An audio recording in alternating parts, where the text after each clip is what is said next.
다 같이 우리 하나님께 예배드리겠습니다. 자리에서 일어나서 찬양 드리면서 귀한 예배로 나아가도록 하겠습니다. 우리의 은혜 찬양 한 번 더 올려드리도록 하겠습니다. 내가 누려왔던 모든 것들이, 가사를 잘 생각하시면서 우리 하나님 앞에 찬양 올려드리겠습니다.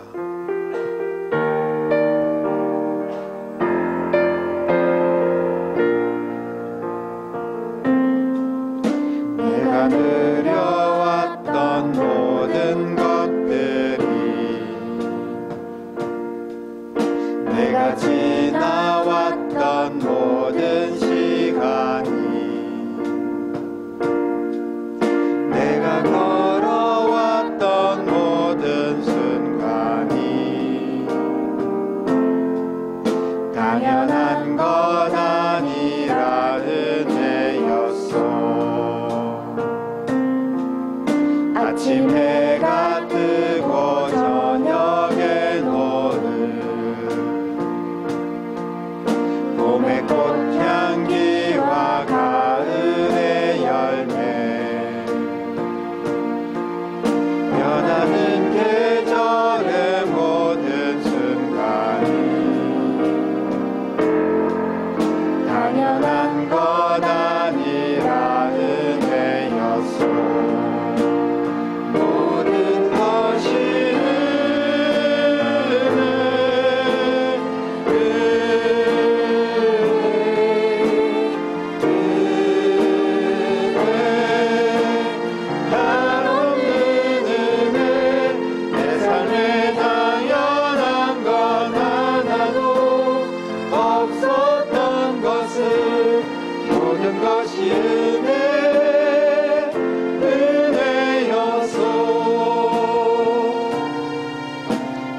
이 땅에 태어나 사는 것, 어린아이 시절과 지금까지 숨을 쉬며 살며 꿈을 꾸는 삶, 당연한 것 아니라 은혜였소. 내가 하나님의 자녀로 살며 오늘 찬양하고 예배하는 삶, 복음을 전할 수 있는 축복이 당연한 것 아니라 은혜였소.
오늘 우리에게 주시는 하나님의 말씀은 룻기 2장 8절로 13절까지 말씀입니다. 같이 한 목소리로 읽겠습니다. 보아스가 룻에게 이르되 내 딸아 들으라. 이삭을 주어러 다른 밭으로 가지 말며 여기서 떠나지 말고 나의 소녀들과 함께 있으라. 그들이 베는 밭을 보고 그들을 따라 내가 그 소년들에게 명령하여 너를 건드리지 말라 하였느니라. 목이 마르거든 그릇에 가서 소년들이 길어온 것을 마실지니라 하는지라. 룻이 엎드려 얼굴을 땅에 대고 절하며 그에게 이르되 나는 이방 여인이거늘 당신이 어찌하여 내게 은혜를 베푸시며 나를 돌보시나이까 하니 보아스가 그에게 대답하여 이르되 내 남편이 죽은 후로 네가 시어머니에게 행한 모든 것과 내 부모와 고국을 떠나 전에 알지 못하던 백성에게로 온 일이 내게 분명히 알려졌느니라. 여호와께서 내가 행한 일에 보답하시기를 원하며 이스라엘의 하나님 여호와께서 그의 날개 아래에 보호를 받으러 온 내게 온전한 상 주시기를 원하노라 하는지라.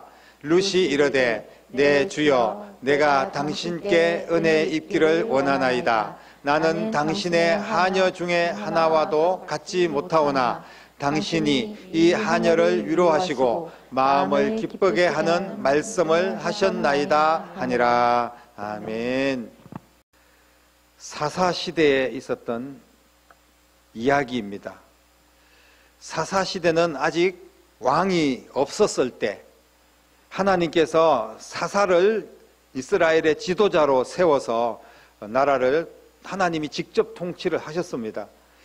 그런데 오늘 말씀해 보니까 그 땅에 흉년이 들었다 이렇게 이야기를 합니다. 이 말씀을 우리가 생각해 보면 사사시대 때 흉년이 들고 전쟁이 일어나고 망하고 이런 힘들 때가 있었고, 반면에 또 사사를 하나님께서 세우셔서 전쟁을 이기고 또 다시 풍년이 들고 다시 나라가 잘 살고 잘 먹는 그런 시대가 있었습니다. 이 시대를 구분해서 보면 하나님의 말씀을 듣고 사사의 말씀에 순종하고 하나님의 뜻에 따라 하나님께 예배하고 이럴 때는 이스라엘 백성이 안정을 찾고 번창했습니다. 그런데 조금 안정됐는가 싶으면 이스라엘 백성들이 우상을 숭배하고 그리고 또 하나님을 떠나고 사사의 말도 듣지 않고 그렇게 자신들의 마음대로 행동을 하다가 하나님께서 벌을 내리셔가지고 흉년이 들기도 하고 또 이방 나라가 쳐들어와서 전쟁이 일어나기도 하고 그런 어려움을 겪었던 때가 많이 있었습니다. 오늘 말씀해 보니까 그 땅에 흉년이 들었다, 이 말은 이미 지금 이스라엘에서 하나님 말씀을 안 듣고 있는 거예요. 그리고 하나님께서 지금 벌을 내리고 있는 그런 상황이다, 이렇게 우리가 짐작을 할 수가 있습니다. 그럴 때에 한 가정이 너무 먹고 살기가 힘든 거예요. 지금 이 베들레헴이라는, 이스라엘의 베들레헴이라는 이 동네에서 살고 있었는데 너무 형편이 어렵고 힘든 겁니다. 그래서 우리는 다른 나라로 이민을 가자, 이렇게 한 가정이 결정을 합니다. 그렇게 해서 옆에 모압이라는 나라가 좀 잘 살고 잘 먹고 괜찮은 나라처럼 보였어요. 그래서 온 가족이 함께 모압 땅으로 이사를 갑니다. 그런데 지금 보니까 남편, 아내, 그리고 두 아들, 이렇게 네 식구가 모압 땅으로 갔는데 모압 땅에 오면 잘 살 줄 알았는데 더 힘든 거예요. 정말 너무너무 살 길이 막막하고 온갖 고생을 다 했습니다. 처음에는 좀 먹고 살만 했는지도 모릅니다. 그리고 두 아들이 결혼까지 했습니다. 이방의 나라에 가서 두 아들 결혼을 시켰어요. 그러니까 좀 괜찮은 것처럼 보였어요. 그런데 얼마 못 가서 남편이 이방의 나라에서 죽고 맙니다. 남편만 죽은 것이 아니라 두 아들도 차례차례 죽고 말았습니다. 얼마나 안타까운 일입니까? 어떻게 한번 가족들이 잘 먹고 잘 살아보려고 이방 나라까지 갔는데 거기에서 남편 죽고 두 아들이 다 죽었어요. 졸지에 과부 3명만 남았습니다.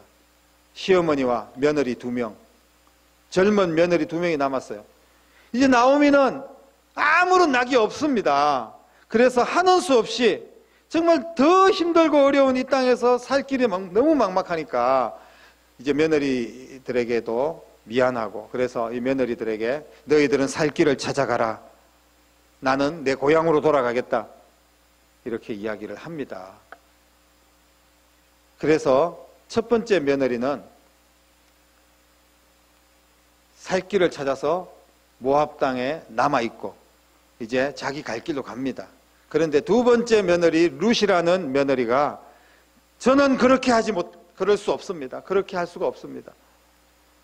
어머니의 나라가 저의 나라이고 어머니의 하나님이 저의 하나님입니다. 저는 어머니를 끝까지 모시겠습니다. 이렇게 이야기를 합니다. 정말 누가 들으면 굉장한 효녀다 이렇게 생각할 수도 있지만, 그러나 막상 생각해보면 그럴 수가 없는 거예요.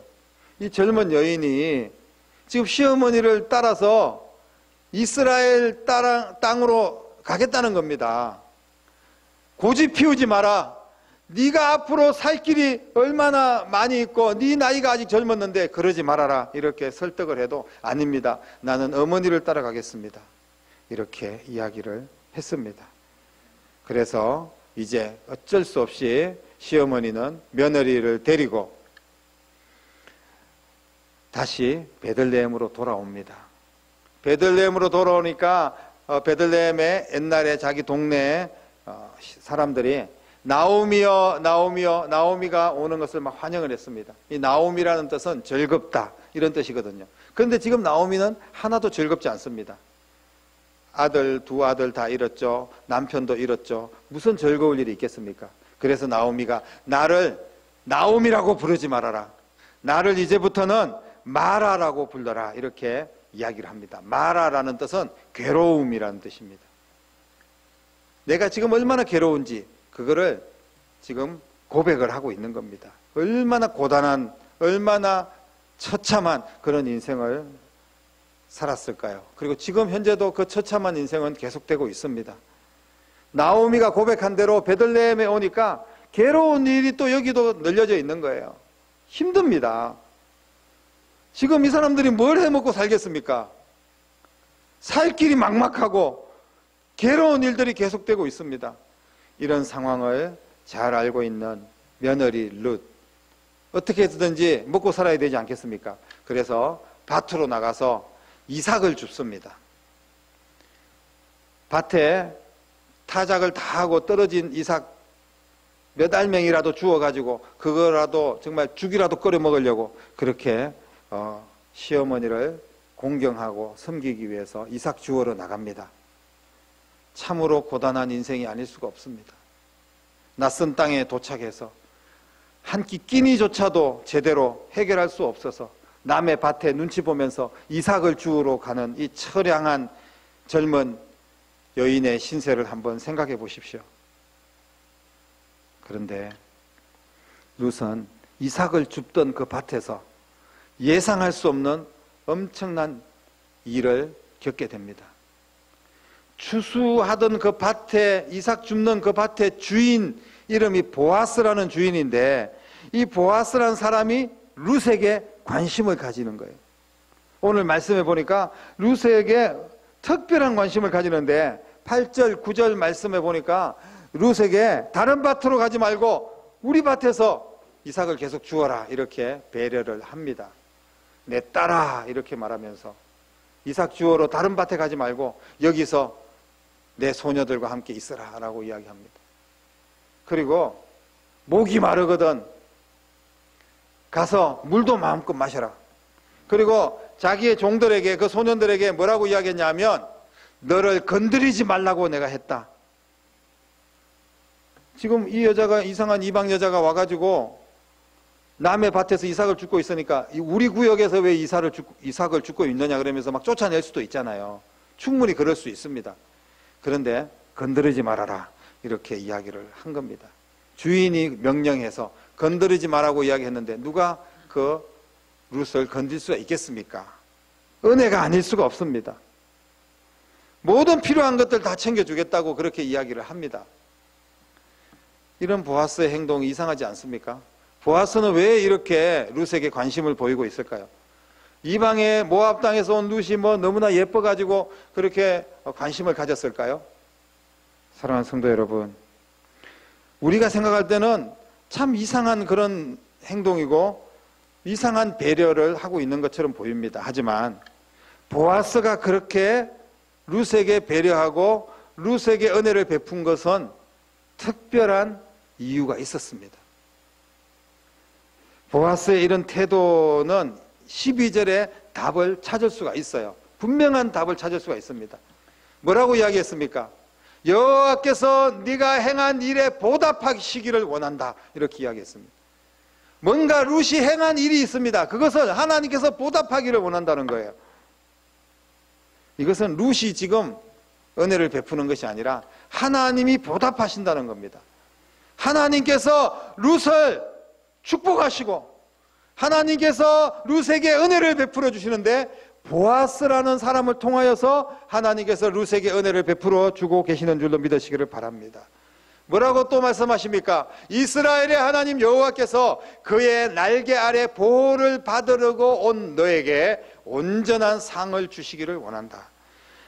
시어머니의 하나님, 그 하나님이 진짜 하나님이라고 믿고 하나님을 섬기고 하나님의 그늘 아래 보호받기 위해서 찾아온 너를 하나님께서 온전한 상을 주시기를 원한다, 이렇게 이야기를 합니다. 지금 하나님께서 보아스를 통하여서 룻에게 은혜를 베풀고 계시는 줄로 믿으시기를 바랍니다. 하나님께서 은혜를 베풀고 계시는데 그 은혜를 누가 막을 수가 있겠습니까? 아무도 막을 수 없는 은혜와 축복인 줄로 믿으시기를 바랍니다. 그동안 룻을 지켜보던 하나님, 룻에 대해서 너무나 잘 알고 있는 하나님께서 룻이 행한 대로 보답을 해주시는 거예요. 결과가 있으면 원인이 있는 겁니다. 뭔가 행한 게 있기 때문에 거기에 대해서 보답을 해주시는 것입니다. 갚아주시기 위해서, 더 좋은 것으로 갚아주시기 위해서 지금 은혜를 내려주십니다.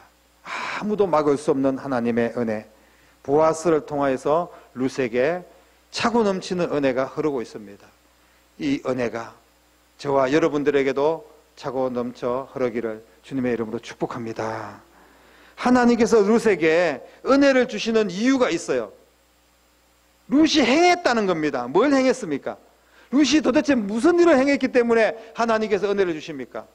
시어머니에게 정성을 다하여 공경하고 섬기는 모습을 보여주었습니다. 홀로 남은 시어머니, 끝까지 포기하지 않고 버리지 않고 정성을 다해서 복을 주셨습니다. 성경에는 효도할 때 복을 주신다는 내용이 많이 있습니다. 근데 단순한 그런 어떤 여기서 말씀은 단순히 시어머니만 모시는 그런 어떤 것을 이야기하는 것이 아니라 내게 주어진 기회에 최선을 다하여 섬김의 삶을 살 때 하나님께서 막을 수 없는 은혜를 주신다는 것을 말씀하고 있습니다. 은혜를 주시는 근거가 바로 잘 섬기는 사람에게 주신다는 거예요. 지금 룻이 뭘 섬길 게 있습니까? 내가 대단한 게 많이 있어서 섬길 수도 있습니다만은 그냥 시어머니와 함께 하겠고 그냥 이삭이라도 주어가지고 그것으로 시어머니를 섬기겠다. 아무것도 할 수 없는 사람은 없습니다. 무엇인가 할 수 있는 것, 내가 할 수 있는 것, 그것 가지고 최선을 다하는 거예요.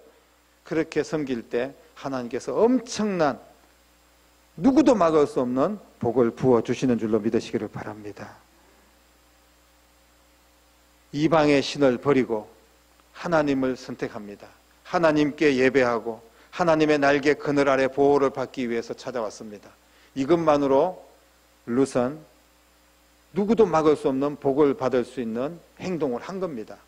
여러분, 우리가 하나님 앞에 나와서 예배를 드리고 이 시간에 이 코로나의 시대에도 주님 앞에 나와서 말씀을 붙들고 살려고 하는 여러분들의 신앙의 자세, 복받을 자세인 줄로 믿으시기를 바랍니다. 거기에다가 성실하고 건면함으로 사람들과 하나님을 감동시킨 룻, 그 행동의 결과로 하나님께서는 아무도 막을 수 없는 은혜와 축복을 주셨습니다. 룻이 어떤 복을 받았습니까? 룻이 받은 복을 받아야지 되지 않겠습니까? 오늘 룻이 어떤 복을 받았냐 하면 하나님께서 행한 대로 복을 주셨다는 거예요. 심은 대로 복을 주셨다는 이야기입니다. 이것이 하나님께서 룻에게 주신 복입니다. 우리가 하나님으로부터 무조건적인 은혜와 복을 받은 것도 많이 있습니다.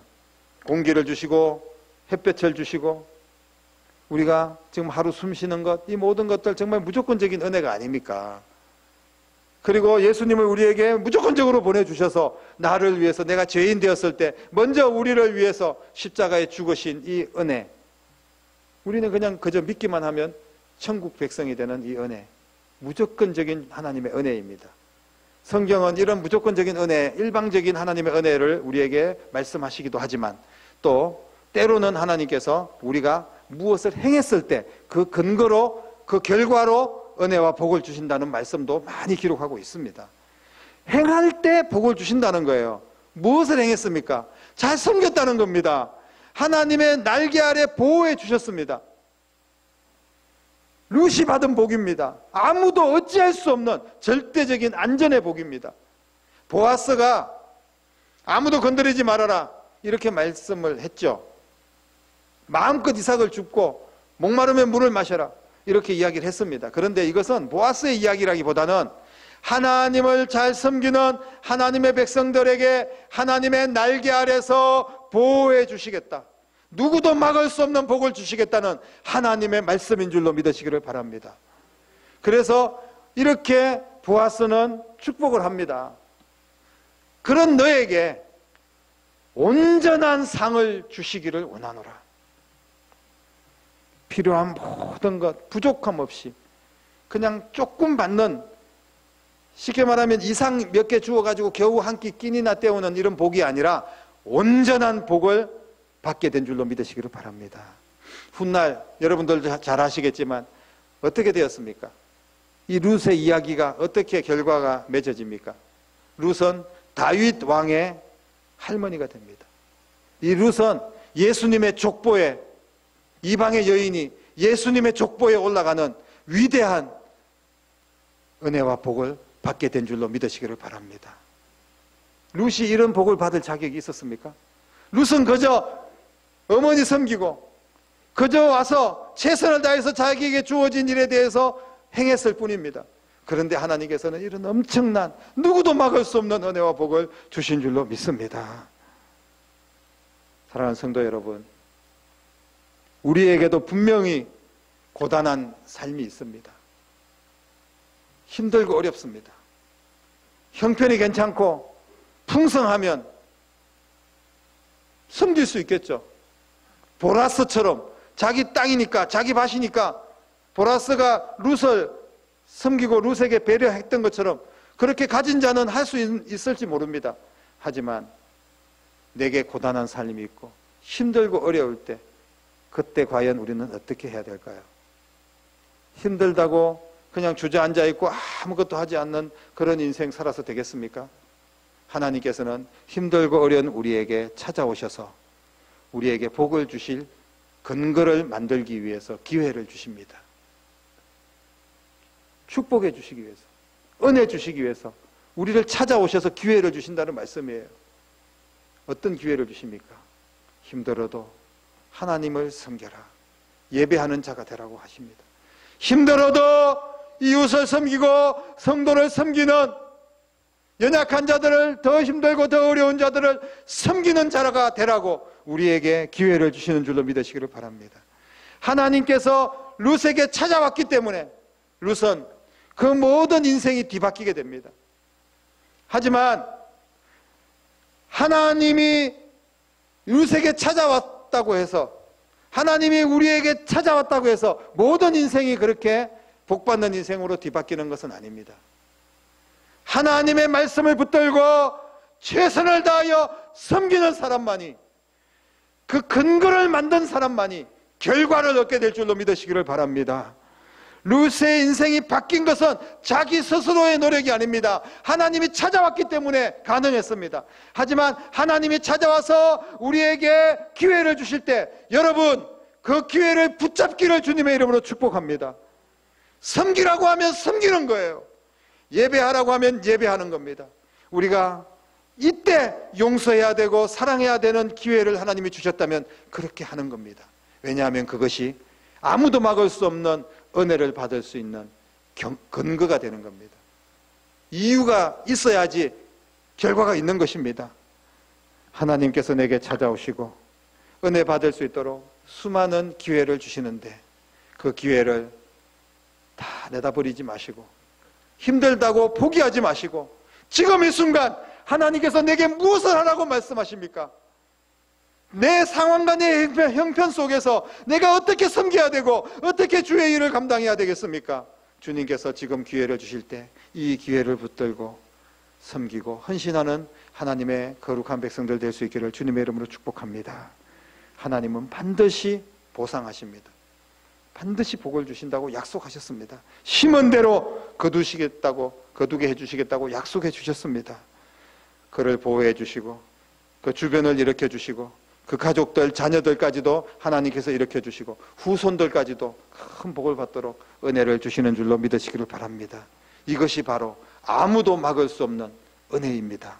사랑하는 성도 여러분, 오늘 이 말씀을 통하여서 이제 우리가 룻과 같이 아무도 막을 수 없는 하나님의 은혜와 복을 받는 여러분들이 될 수 있기를 주님의 이름으로 축복합니다.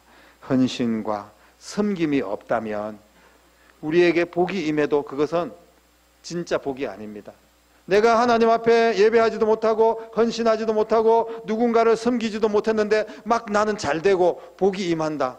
여러분, 이것은 모래 위에 쌓는 성과 같습니다. 금방 무너질 겁니다.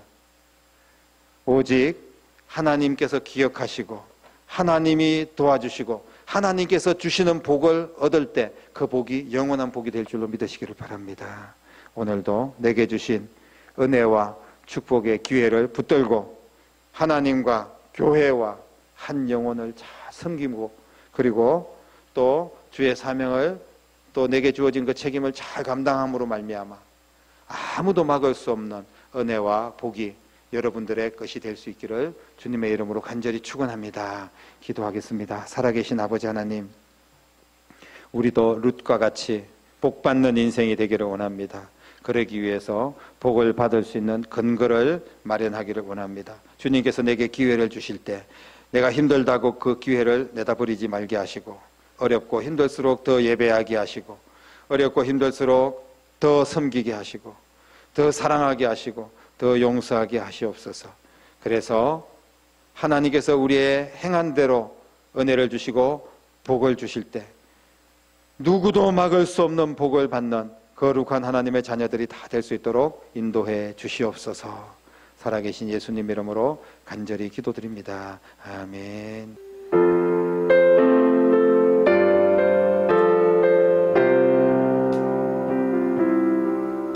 고달픈 삶에 내 머물러지고